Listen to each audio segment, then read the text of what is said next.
Hello दोस्तों, मेरा नाम है कैलाश और मैं स्वागत करता हूं आपका अपनी एक और नई वीडियो में। आज की इस वीडियो में हम इको 02 यानी कि अकाउंट्स का प्रीवियस ईयर क्वेश्चन पेपर का एक क्वेश्चन सॉल्व करने वाले हैं। ये क्वेश्चन 2019 2020 दोनों क्वेश्चन पेपरों में आया है। फर्स्ट क्वेश्चन जो कि 14 मार्क्स का है, यानी 14 नंबर आपका एक क्वेश्चन से आ जाएंगे। 50 नंबर का पेपर आता है ये, जिसमें 14 नंबर का एक क्वेश्चन है। तो इस क्वेश्चन को हम आज सॉल्व करेंगे और उम्मीद करते हैं कि आपको ये अच्छा लगेगा और ये क्वेश्चन आपको समझ आ जाए। तो स्टार्ट करता हूँ मैं। क्वेश्चन जैसे इस टाइप से है, from the following transaction make accounting equation and prepare the balance sheet. तो इसकी अकाउंटिंग इक्वेशन बनानी है हमें इस क्वेश्चन की और इसकी बैलेंस शीट प्रिपेयर करनी है। ये कुछ एंट्रीज मिली है हमें, जैसे Mukesh started business with cash. Cash 80,000 से उसने स्टार्ट किया है बिजनेस, ठीक है। फिर परचेज गुड किए हैं कैश पे, 28,000 के गुड्स ले लिए उसने। फिर गुड्स ऑन क्रेडिट पे परचेज किए हैं 20,000 के, ठीक है। फिर परचेज फर्नीचर फॉर कैश 6,000 के। और फिर पेड रेंट किया, यानी रेंट उसने पेड किया 2,000 का। और रिसीव कमीशन 500 की। Withdraw cash for personal uses 3,000। और थोड़ा नीचे कर देता हूँ मैं इसको, तो हाँ क्लियर आ जाएगा। सोल्ड गुड्स ऑन क्रेडिट 30,000 का प्राइस था, लेकिन उसने 40,000 में सेल किया, यानी 10,000 का प्रॉफिट उसे यहाँ से मिला। और पेड टू क्रेडिटर, जिनसे उसने उधार पे लिया था, उन्हें 15,000 पेड कर दिया। तो ये कुछ एंट्रीज हैं, हमें इसकी अकाउंटिंग इक्वेशन बनानी है। तो हम इस क्वेश्चन को सॉल्व करने की करते हैं। और ये क्वेश्चन मतलब काफ़ी इंपॉर्टेंट भी है और हर क्वेश्चन पेपर में आता है, तो इस बार भी आएगा ही, ऑब्वियसली बात है। तो अगर ये क्वेश्चन भी कर लिया आपने तो समझो 14 नंबर आपके कहीं नहीं गए। और 20 नंबर पासिंग चाहिए होते हैं, तो आप आराम से पास हो जाओगे। तो इसलिए हम स्टार्ट करते हैं इस क्वेश्चन को करना। सो फर्स्ट हम यहाँ पे लिखेंगे अकाउंटिंग इक्वेशन।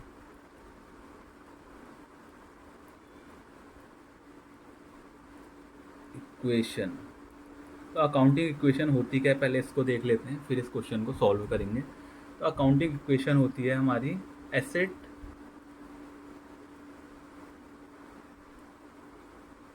इसमें हमारे करंट एसेट, फिक्स एसेट सब कुछ आ जाएंगे।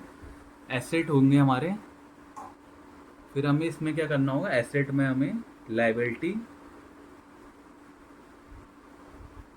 लायबिलिटी मतलब होता है हमारा, लाइबिलिटीज़ मतलब होता है हमारा कि जो हम उधार पे लेते हैं, ये सब हमारी लाइबिलिटीज़ में आ जाता है, प्लस कैपिटल। ये होती है हमारी accounting equation, asset is equal to liability plus capital. तो हमें इस क्वेश्चन में यही करना है, जो हमारे एसेट हैं उन्हें एक साइड लेना है और लाइबिलिटी और कैपिटल को एक साइड लेना है और दोनों को लास्ट में इक्वल करना है, फिर उनकी बैलेंस शीट बनानी है। तो हम स्टार्ट करते हैं इस क्वेश्चन को सॉल्व करना धीरे धीरे। सो इतना हो गया था। तो सबसे पहले इसमें कॉलम बना देंगे यहाँ पे ट्रांजेक्शन, ट्रांजेक्शन यानी जो जो हमारे एंट्री है हम इसमें लिखेंगे। फिर इधर ये हमारी बीच की लाइन आ जाएगी, ठीक है। ट्रांजेक्शन की लाइन आ गई। अब इधर आ जाएगा हमारा एसेट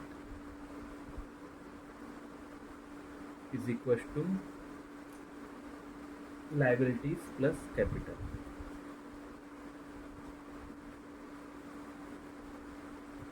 लाइबिलिटीज प्लस कैपिटल। तो बस हम इसी को ऐसे सॉल्व करते जाएंगे इस क्वेश्चन को। कुछ करना ज़्यादा है नहीं इसमें, मतलब काफ़ी सिंपल सा क्वेश्चन है, पर 14 नंबर का पेपर में आता है तो काफ़ी इंपॉर्टेंट भी है। तो फर्स्ट एंट्री थी हमारी, Mukesh started business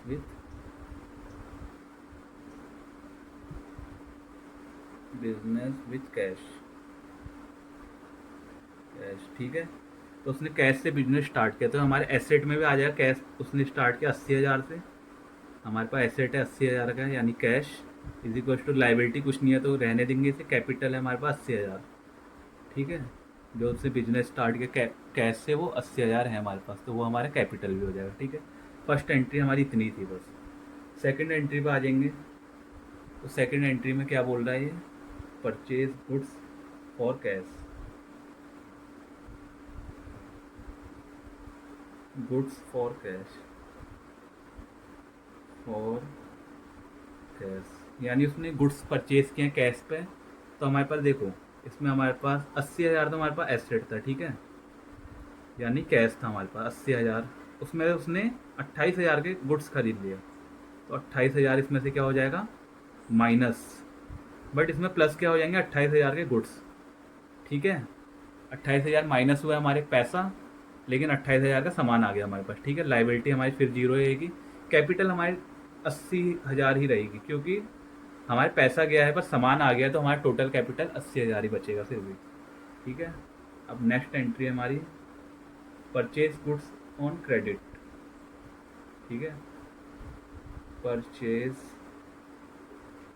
goods on credit. ये क्रेडिट का मतलब होता है कि हमने किसी से सामान खरीदा पर हमने उसे उस टाइम पे पैसे नहीं दिए, उस टाइम पे हमने उधारी में लिया है, तो हमारे जो कैश था उस पर तो फ़र्क पड़ेगा नहीं, क्योंकि हमने पैसा तो दिया नहीं है। तो इसको माइनस करके हम लिख देंगे, तो ये बचेगा हमारा 52,000 रुपये। ठीक है, प्लस 28,000 के गुड्स हमारे पास ऑलरेडी थे। ठीक है, 20,000 के हम और लेके आ गए, परचेज गुड्स क्रेडिट हमने किया 20,000 का, तो 20,000 के हम और लेके आ गए। ठीक है, तो गुड्स में ऐड हो जाएगा, बट हमारे इसमें से कैश में से माइनस नहीं होगा। ठीक है, अब हमारे पास क्या बढ़ गया, यहाँ लाइबिलिटी बढ़ गई 20,000 की। जब हमने किसी को पैसे देने हैं 20,000 रुपये, तो बढ़ गए हमारे। ठीक है, और 80,000 रुपये हमारे पास ऑलरेडी था पहले से हमारा कैपिटल, वो ऐसे फिर रहेगा हमारे, क्योंकि खर्चा कुछ हुआ नहीं हमारा अभी तक। 20,000 और लाइबिलिटी बढ़ गई हमारे पास कि हमने देने हैं किसी को। ठीक है, तो अगली चीज़ अब एंट्री हो जाएगी, 3 एंट्रियाँ हो गई हमारी। चौथी एंट्री हमारी, चौथी एंट्री क्या बोल रहा है, परचेज फर्नीचर फॉर कैश। ठीक है, परचेज करना है furniture, purchase furniture, furniture for cash. इस बार आप फर्नीचर परचेज कर लिया। ठीक है, 52,000 हमारा कैश था पहले से ही। ठीक है, 52,000 कैश था, और ये हो जाएगा हमारा 48,000, यानी 48,000 ये हो गया हमारा। ठीक है, 52 में से नहीं, फर्नीचर खरीदा 6,000 का, तो माइनस हो जाएगा कैश, बट 6,000 ये तो हमारे पास इतना ही रहेंगे गुड्स, फर्नीचर अलग बढ़ जाएंगे 6,000 के। ठीक है, इज इक्वल्स टू लाइबिलिटी इतनी रहेगी, और कैपिटल भी इतना ही रहेगा 80,000। ठीक है, तो इतना हो गया, आधा क्वेश्चन हो गया लगभग। 4 एंट्रियाँ हो गई हैं, 4 एंट्रियाँ, 5 एंट्रियाँ और हैं। अगला है पेड रेंट। तो रेंट पेड मतलब कि हम किसी को दे रहे हैं, यानी हमारा किसी का किराया विराया होगा, कहीं का दुकान उकान में ले देते तो उसका रेंट दे रहे हैं हम। रेंट दे रहे हैं जी 2,000 रुपये, तो 2,000 की एंट्री होगी हमारे पास। पहले तो इसको लिख देंगे 6,000 माइनस करके 46,000 हो जाएगा। ठीक है, इसमें से हम 2,000 रुपये रेंट माइनस हो जाएगा। अब हमारे पास कुछ बढ़ तो रहा नहीं है, क्योंकि रेंट तो जा रहा है, पैसा गया है, तो ये एज इट इज़ रहेगा। गुड्स इतने ही हैं 48,000 के, प्लस 6,000 के हमारे पास फर्नीचर हो गया, और इज इक्वल टू 20,000 हमारे पास लाइबिलिटी थी पहले से, प्लस 80,000 का जो हमारे पास कैपिटल है, उसमें से माइनस हो जाएंगे 2,000 रुपये। वो समझ आ रहा होगा, रेंट जो हमने दिया वो माइनस हो जाएगा कैपिटल में से। तो ये वाली एंट्री ऐसी थी। अगला वाला है रिसीव कमीशन। कमीशन भी 2 टाइप के होते हैं, रिसीव एक पेड। तो इस बार रिसीव हुआ है, तो हमारे पास क्या होगा, बढ़ेगा ये। तो हम इसको लिख लेते हैं यहाँ पे, receive, received commission, received commission. ठीक है, 500 रुपये हमारे पास रिसीव हुआ कमीशन, तो पहले इसको लिख लेंगे हम 44, क्योंकि माइनस किया 46 में से 2,000, तो 44,000 बचा, प्लस 48 और 6 ये ऐसे टिस रहेगा, प्लस 600 ऐसे रहा। और जो हमारे पास एक कमीशन रिसीव हुआ है, ये है हमारा 500 रुपये का। ठीक है, तो ये प्लस हो जाएगा हमारे कैश में, 500 रुपये ऐड हो गया, प्लस यहाँ पे जो हमारे इधर लाइबिलिटी 20,000 की 20,000 ही रहेगी, क्योंकि इस पर कोई फ़र्क पड़ा नहीं है। 20,000 प्लस 80 में से ये बचा था, 78,000 बचा था करीब ये, प्लस इसमें 500 रुपये ऐड हो जाएगा कमीशन का। ठीक है, तो ये एंट्री इतनी थी। अगली एंट्री पर आते हैं, withdraw cash for personal use. ठीक है, हमने अपने में से पैसा निकाल लिया, विड्रॉ कर लिया, कुछ यूज़ होगा हमारा, तो हमने उसको विड्रॉ किया cash, withdraw cash for personal use. हमें कुछ काम पड़ गया तो हमने कैश निकाल लिया भाई। ठीक है, तो हमने पर्सनल यूज़ के लिए कैश निकाला, जो कितना निकाला हमने जी, 3,000 रुपये कैश निकाला हमने पर्सनल यूज़ के लिए। तो ये बचा था हमारा 45,000 नहीं 44,500 बचा था ये, प्लस 48,000 ये था, प्लस 6,000 था। ठीक है, अब इसमें से हमने 3,000 रुपये और निकाल लिए जी, हमें कुछ काम पड़ गया, 3,000 निकाल लिए हमने। ठीक है, 3,000 रुपये निकाले तो इधर ये इतना तो इधर की एंट्री हो गई। लाइबिलिटी 20 की 20,000 ही रहेगी क्योंकि उसमें कोई फ़र्क पड़ा नहीं है अभी तक। 20,000 प्लस कैपिटल हो गया था हमारा 7,8,500, इसमें से माइनस 3,000 हो जाएगा, 3,000। ठीक है, तो ये वाली एंट्री इतनी थी। अगली नेक्स्ट एंट्री पे आ जाते हैं, सोल्ड गुड्स। ये वाली काफ़ी इंपॉर्टेंट एंट्री है, इसको थोड़ा सा समझना पड़ेगा। Sold goods on credit. Sold goods on credit का मतलब क्या होता है, तो इसको समझना पड़ेगा पहले। कॉस्ट प्राइस है उसका 30,000 रुपये। ठीक है, हमने किसी को गुड्स दिए, मतलब सामान दिया हमने, हमारे पास है वो 30,000 रुपये का है, पर हमने उसको बेचा है किसी को 40,000 का। ठीक है, तो यहाँ पे हमें एक तो हो गया कि हमारे पास 10,000 का प्रॉफिट हो गया, दूसरा हमने क्रेडिट पे दिया है क्योंकि उसने पैसा हमको दिया नहीं है। ठीक है, तो हमारे इसमें जो कैश इसमें ऐड तो नहीं होगा, पर हमारे गुड्स जो है माइनस हो जाएंगे यहाँ से। ठीक है, तो इसकी एंट्री किस टाइप से होगी अभी दिखाता हूँ। तो पहले इसको माइनस कर लेते हैं, तो ये हो जाएगा 41 और 500 प्लस 48 ये हमारा गुड्स वाला था, प्लस 6,000 हमारा फर्नीचर था। सॉरी 6,000 था, 600 लिख दिया गलती से, 6,000। ठीक है, तो हमारा फर्नीचर वाला था। ठीक है, अब क्या हो जाएगा जी, 30,000 का हमने इसमें सामान निकाल लिया जी। ठीक है, 30,000 का बेच दिया हमने सामान।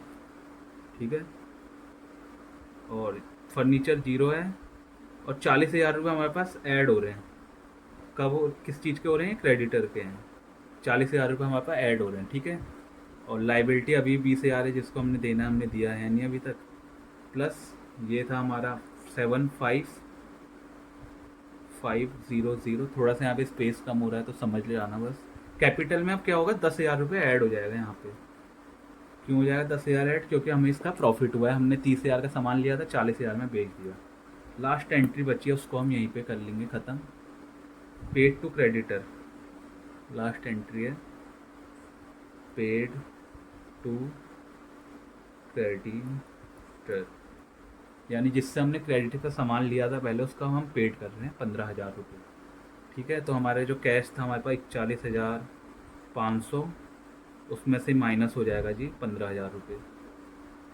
ठीक है, ये हमारा गुड्स बच गया हमारे पास अब 18,000 के, 18,000 के गुड्स बच गए। 6,000 का फर्नीचर है हमारे पास, और 40,000 के हैं क्रेडिटर। ठीक है, लाइबिलिटी में से जो 20,000 था, इसमें से माइनस कर देंगे हम जी 15,000। ठीक है, ये वाला मैं इसको नेक्स्ट पेज पे कर देता हूँ तो ज़्यादा अच्छे समझ आएगा। तो इतना ये समझ आ गया होगा। तो लास्ट अब जो बचा हमारे पास,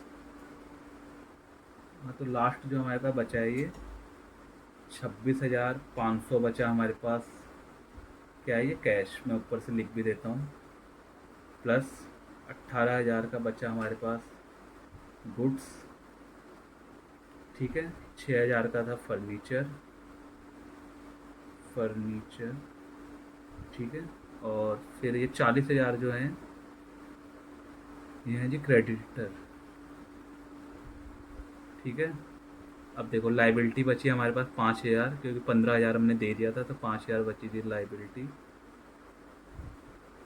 ठीक है, और प्लस कैपिटल कितना बचा हमारे पास, 85,000 का, 85,500 का, क्योंकि 10,000 वहाँ पे ऐड हो गया था 75,500 में, तो ये बचा हमारे पास कैपिटल। ठीक है, तो लास्ट एंट्री ये थी। अब इसके बाद इस क्वेश्चन में भी एक चीज़ उन्होंने और पूछी है। पहला तो यही था उनका कि इसका अकाउंटिंग इक्वेशन बनाना, जो कि हम बना चुके। तो जैसा कि मैं क्वेश्चन में अगर दिखाऊं तो यहाँ पे क्या दे रखा है इनने, कि पहले इनने बोला कि इसके फॉलोइंग ट्रांजेक्शन में अकाउंटिंग इक्वेशन, तो वो बना दिया हमने। अब क्या है, प्रिपेयर बैलेंस शीट, तो इसके हमें बैलेंस शीट भी बनानी, तब हमें 14 नंबर मिलेंगे। तो आधे से ज़्यादा क्वेश्चन हो गया, मतलब ये अब बैलेंस शीट बनाना है लास्ट। तो इसको बना देते हैं, बहुत छोटा सा है, ज़्यादा टाइम नहीं लगेगा इसमें, तो इसको हम स्टार्ट करते हैं। तो सबसे पहले हम ऊपर लिख लेते हैं जी बैलेंस शीट। ये वही फाइनल अकाउंटिंग वाली जो सीट होती है ना, जिसमें हम बनाते हैं profit and loss account, PNL, और एक साइड बनाते हैं बैलेंस शीट। तो हाँ, वही वाली बैलेंस शीट है। तो इसमें आपको पता होगा क्या क्या चीज़ें आती हैं बैलेंस शीट में। यहाँ पे जी लाइबिलिटी आती है, पहले आए थे जी लाइबिलिटीज़, दिख रहा है ना, हाँ ठीक है। लाइबिलिटीज़ आ जाती है पहले, ठीक है। अमाउंट आ जाएगा, ठीक है। फिर एसेट, एसेट्स, और फिर अमाउंट। थोड़ा सा इसको अगर मैं शिफ्ट कर दूँ तो ठीक है। अमाउंट, तो इसका हम यही बॉक्स बना देंगे, आप सही से बना लेना स्केल से। मैं अभी स्केल का यूज़ नहीं कर रहा हूँ, लेकिन इनका अच्छे से बनाना पड़ता है, आपको पता ही है अकाउंट्स में कैसे कैसे होती है चीज़ें। तो आप बना लेना इनको स्केल की हेल्प से। सारे बॉक्सेस इक्वल इक्वल साइज़ के होने चाहिए, यानी लाइबिलिटी और एसेट वाले इक्वल होने चाहिए और अमाउंट वाले इक्वल इक्वल होने चाहिए, ठीक है। अब इसमें हम जल्दी जल्दी से एंट्रियाँ कर देते हैं। यही ऊपर वाली जो एंट्री थी लास्ट वाली, तो हमारे पास सबसे पहले क्या बचा है इसमें, एक तो हमें इसमें सबसे पहले हमें पता होगा लाइबिलिटी में ऊपर का ऑप्शन मिलता है हमें कैपिटल, ये वाला स्पेस कैपिटल के लिए होता है, सबको ही पता होगा, ठीक है। तो कैपिटल बचा था हमारे पास 85,500, ठीक है। जो हमारे पास लास्ट ये बचे थे ना ऊपर, ये जो वैल्यूज़ बची थी, अब इन्हीं को बस इसमें बैलेंस शीट में रखना है और इन दोनों को इक्वल करना है, बस और कुछ नहीं करना है इसमें। तो जी कैपिटल बचा जी हमारे पास 85,500 प्लस क्रेडिटर,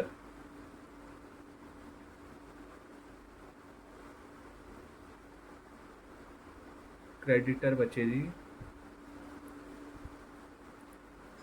क्रेडिटर बचे जी 5,000, यानी हमने 5,000 रुपये भी किसी को देने हैं, ठीक है। नेक्स्ट इधर अब एसेट बचा हमारे पास, एक तो हमारे पास कैश है, कैश बचा जी 26,500, ठीक है। दूसरा बचा जी हमारे पास स्टॉक, यानी कि गुड्स, स्टॉक बचा जी हमारे पास 18,000 के गुड्स जो बचे थे हमारे पास, वही हमारे स्टॉक से 18,000 के गुड्स बच गए, ठीक है। दूसरा है फर्नीचर, तीसरा सॉरी फर्नीचर, फर्नीचर से 6,000 के। लास्ट बचा जी डेक्टर, डेक्टर या डेक्टर जो भी बोलूँ, डेक्टर बचे हमारे 40,000, ठीक है। अब इन दोनों को हम इक्वल करेंगे, तो इसको अगर हम प्लस करेंगे और इनको प्लस करेंगे तो सेम आना चाहिए। तो ये आ रहा है जी 90,500, और ये भी आ रहा है जी 90,500, 90,500 यानी 90,500, 90,500। तो इसमें क्या है, हमारी अकाउंटिंग इक्वेशन जो है सही है, मतलब सेटिस्फाई हो रही है, और जो हमारी बैलेंस शीट है इक्वल आ रही है। तो हमें यही इस क्वेश्चन में करना था, इस क्वेश्चन में यही पहले सॉल्व करना था। तो एक बार मैं दोबारा से दिखा देता हूँ। तो पहले ये क्वेश्चन था, यहाँ से कुछ स्टार्ट था क्वेश्चन, इतनी ये एंट्रियाँ थी, ये हमने सारी की सारी इसकी एंट्रियाँ की हैं, ठीक है। और ये लास्ट में जब हमने इसकी बैलेंस शीट बना दी, तो बैलेंस शीट भी इक्वल आ गई। क्वेश्चन ये हमारा इतना ही था, इतना क्वेश्चन ही था। ये 14 नंबर का आता है पेपर में, इस बार भी ज़रूर आएगा। तो ये क्वेश्चन इतना ही था, और आज की वीडियो में हम इतना ही रखते हैं। वीडियो अच्छी लगी हो तो लाइक करें, और अगर कुछ भी डाउट हो तो कमेंट करें, और आपको कोई भी टॉपिक पे वीडियो चाहिए तो कमेंट ज़रूर करें और बताएं कि आपको किस टॉपिक पे वीडियो चाहिए, तो मैं उस टॉपिक पे वीडियो बनाऊँगा। तो तब तक के लिए thank you for watching, bye, और मिलते हैं जल्दी नेक्स्ट वीडियो में।